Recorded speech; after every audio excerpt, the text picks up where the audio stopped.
Oke, baik. Bismillahirrahmanirrahim. Assalamualaikum warahmatullahi wabarakatuh. Selamat pagi, selamat siang, ibu bapak dosen dan teman-teman sekalian. Izin memperkenalkan diri sebelumnya. Nama saya Sandy Aradita dengan NPM 2478263. Nah, di sini saya akan mempresentasikan dengan topik yaitu cetak biru transformasi digital, ya, manajemen proyek aplikasi pembayaran SPP atau UKT. Oke, jadi pada presentasi kali ini di sini saya akan membahas bagaimana sebuah sistem pembayaran dari pendidikan ini dirancang untuk menggunakan pendekatan manajemen proyek, mulai dari latar belakang, itu masalah, tujuan, stakeholder, scope, WBS, manajemen waktu, resiko, sampai manfaat proyeknya. Nah, di sini kita langsung masuk aja ke slide kedua. Nah, di slide kedua ini kita sudah masuk pada bagian yaitu status quo gesekan pada sistem manual dan semi manual. Nah, jadi bisa kita lihat juga ya di sini gambarnya, dan ada tulisan yaitu tersusun rapi, adanya data detector, human error, lalu ada apa lagi itu, antrian fisik, lalu ada data tracer dan latensi pencatatan, ya. Nah, jadi yang pertama ini di sini kita akan menjelaskan bagaimana kondisi awal atau masalah yang sering terjadi pada sistem pembayaran manual maupun semi manual. Jadi yang pernah saya ini tuh adalah kenapa saya masukkan ada beberapa di sini, ya. Jadi kendalanya itu sering muncul adanya antrian fisik, bukan ya, antrian fisik di loket, lalu ada data pembayaran tracer, keterlambatan pencatatan, dan human error. Misalnya bukti transfer yang hilang, status pembayaran belum diperbarui, atau jadi kesalahan atau terjadi kesalahan input oleh petugas. Nah, jadi pada bagian masalah kali ini itu dia bisa menyebabkan proses administrasinya itu menjadi lambat dan kurang efisien. Kenapa? Karena itu sendiri diperlukan solusi digital yang lebih terstruktur. Jadi pada slide bagian ini cukup seperti itu. Kita lanjut ke slide selanjutnya. Nah, jadi di bagian slide selanjutnya ini itu adalah paradigma baru, yaitu resolusi pembayaran institusi. Nah, jadi pada slide yang ketiga, ya, ini slide ketiga ini menunjukkan perbandingan antara sistem manual dengan sistem digital terpadu. Jadi pada sistem manual, pembayaran ini masih bergantung kepada loket atau pencatatan manual dan rekapitulasi yang memakan waktu. Nah, sedangkan pada sistem digital, pembayaran dapat dilakukan secara online melalui transfer, melalui bank rekening, ya, atau via QRIS atau virtual account, ya, itu kan sangat mudah, lebih mudah lah, ya. Nah, dengan sistem digital, data pembayaran bisa tercetak otomatis, status tagihan dapat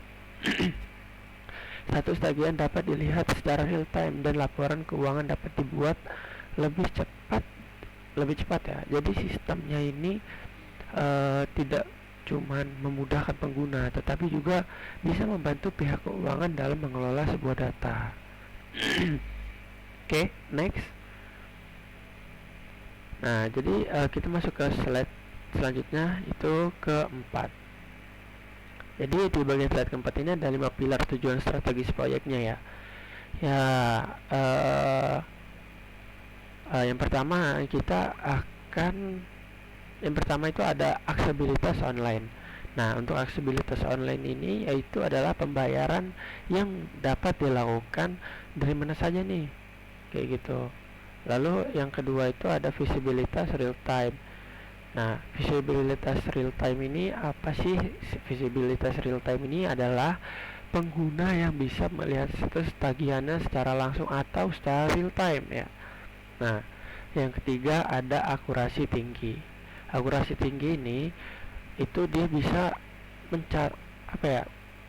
pencatatan keuangan agar lebih rapi lah, ya, agar lebih rapi dan mengurangi kesalahan dari si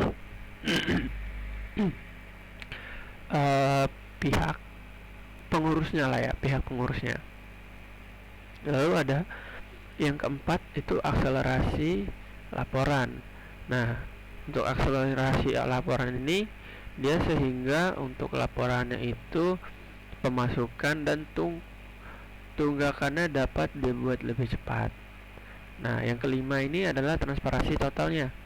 Transparansi totalnya itu adalah yaitu informasi pembayaran lebih jelas bagi orang orang siswa ya, itu untuk orang tua dan pihak sekolah atau kampus.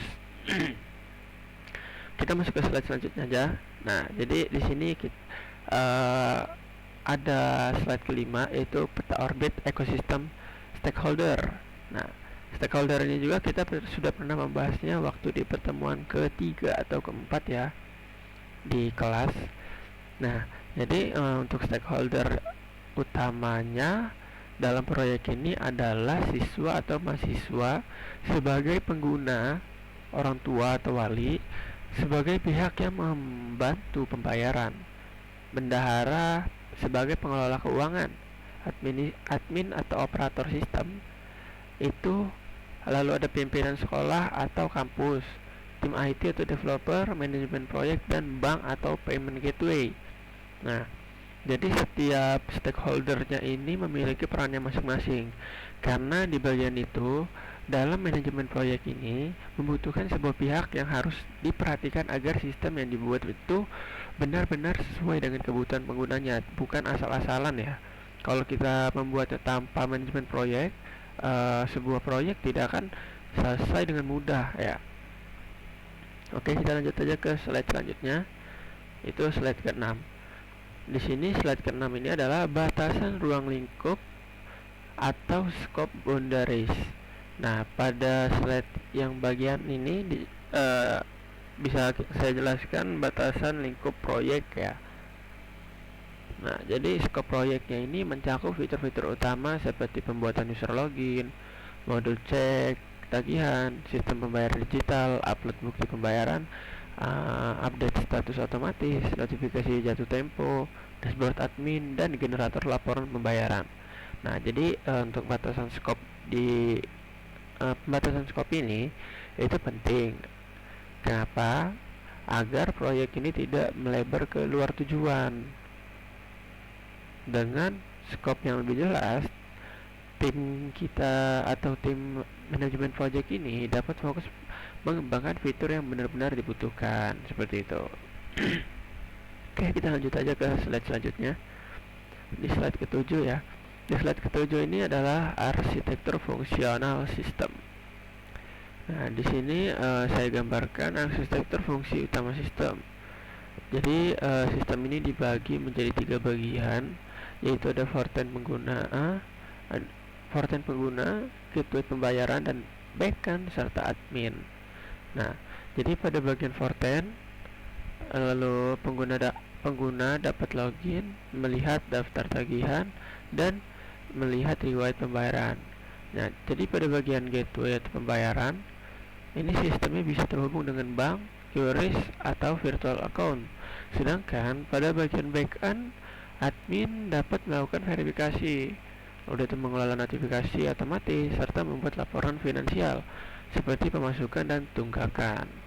Nah, kita lanjut aja ke slide selanjutnya. Slide 8 di sini itu adalah WBS fase inisialisasi dan desain ya. Jadi pada bagian slide kali ini sedikit gambaran dari work breakdown struktur atau WBS pada tahap awal project ya. Oke, jadi pada tahap awal proyek dimulai dari identitas masalah, kemudian dilanjutkan dengan analisis kebutuhan, perancangan sistem, desain UI UX, dan pengembangan forten. Nah, jadi WBS ini digunakan untuk membagi pekerjaan besar menjadi beberapa bagian kecil. Dengan begitu, setiap pekerjaan jadi lebih mudah dirancang dan lebih mudah kayak lebih cepat jadi lah ya, atau tidak susah atau tidak sulit. dikerjakan dan dikontrol oleh manajemen proyek. Nah, kita lanjut aja ke slide selanjutnya. Di slide ke-9 ini adalah WBS, fase pengembangan dan rilis. Jadi tahapannya di sini itu meliputi pengembangan backend, integrasi pembayaran, dan penguji sistem implementasi serta evaluasi dan laporan. Mungkin pada bagian kali ini tuh penting, bukan mungkin, tapi bisa jadi ya, karena proyek ini itu tidak berhenti pada pembuatan aplikasi saja, tetapi juga harus diuji, diterapkan, dan dievaluasi tujuannya agar sistem ini benar-benar berjalan dengan baik sebelum digunakan oleh pengguna, kayak gitu. Nah, kita lanjut aja ke slide selanjutnya. Di slide ke-10 di sini adalah kerangka kontrol manajemen waktu. Nah, jadi manajemen waktu dilakukan cara menentukan aktivitas, mengurutkan pekerjaan, memperkirakan durasi, menyusun jadwal, dan melakukan pengontrolan jadwal. Nah, jadi tujuannya adalah agar proyek ini dapat selesai tepat waktu. Jika ada aktivitas yang terlambat, maka manajemen proyek dapat segera melakukan evaluasi dan mengambil tindakan, misalnya menambahkan sumber daya atau mengatur ulang jadwal. Oke, kita lanjut aja ke slide selanjutnya. Nah, di slide ke-11 ya. Di slide ke-11 di sini itu adalah metrik diagnostik dan mitigasi resiko ya. Risiko pertama di sini adalah keterlambatan pengembangan ya, yang dapat diatasi dengan monitoring berkala dan manajemen waktu yang ketat. Oke, untuk risiko pertama itu ya. Jadi untuk risiko kedua adalah error sistem pembayaran atau tidak sinkron, yang dapat diatasi dengan testing menyeluruh atau UAT sebelum sistem dirilis. Gitu. Untuk risiko kedua. Untuk risiko ketiga adalah kendala keamanan data, sehingga diperlukan enkripsi dan backup data. Untuk risiko keempat adalah kurangnya pemahaman pengguna, yang dapat diatasi dengan pelatihan dan panduan penggunaan sistem. Oke, kita next slide. Slide ke-12 adalah aliran nilai ekosistem impact ya, atau bisa dibilang ekosistem impact gitu ya. Nah, jadi di sini tuh bagi mahasiswa atau mahasiswa lah ya, bagi siswa atau mahasiswa, sistem yang saya buat ini itu membuat pembayaran lebih cepat ya, tidak perlu antri dan status tagihan lebih jelas. Jadi untuk staf pada bendahara, data menjadi lebih rapi dan laporan lebih mudah dibuat.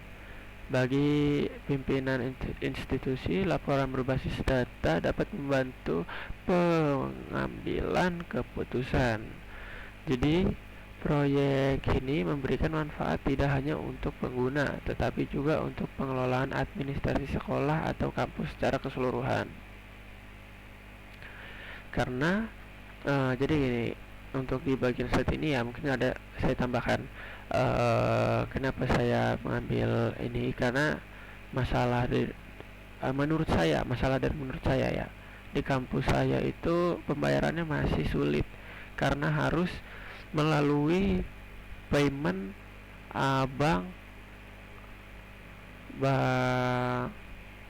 bank inilah ya, apa namanya, pokoknya cuma satu bank ya, susah untuk ke lain ya. Kadang tuh ada yang nggak bisa ke sana, dan ya mungkin agak sedikit sulit sih, dan datanya pun harus disimpan sendiri ya untuk dikumpulkan di semester akhir.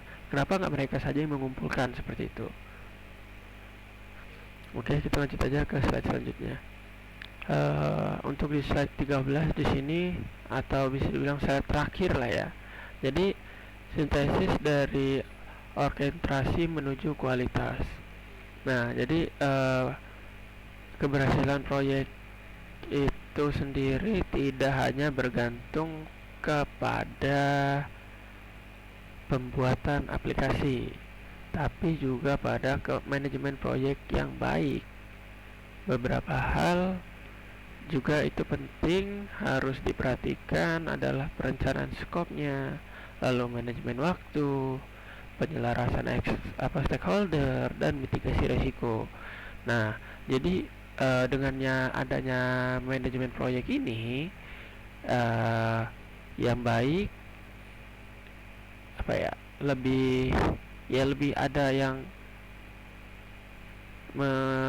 manajemennya lah ya, manajemennya. Jadi untuk aplikasi pembayaran SPP atau UKT ini dapat dikembangkan secara lebih terarah, efisien, dan bermanfaat bagi seluruh institusi. Nah, jadi mungkin pada video presentasi kali ini cukup saya akhiri sampai di sini. Demikian presentasi saya, Cindy Eredita. Terima kasih atas perhatiannya. Wassalamualaikum warahmatullahi wabarakatuh.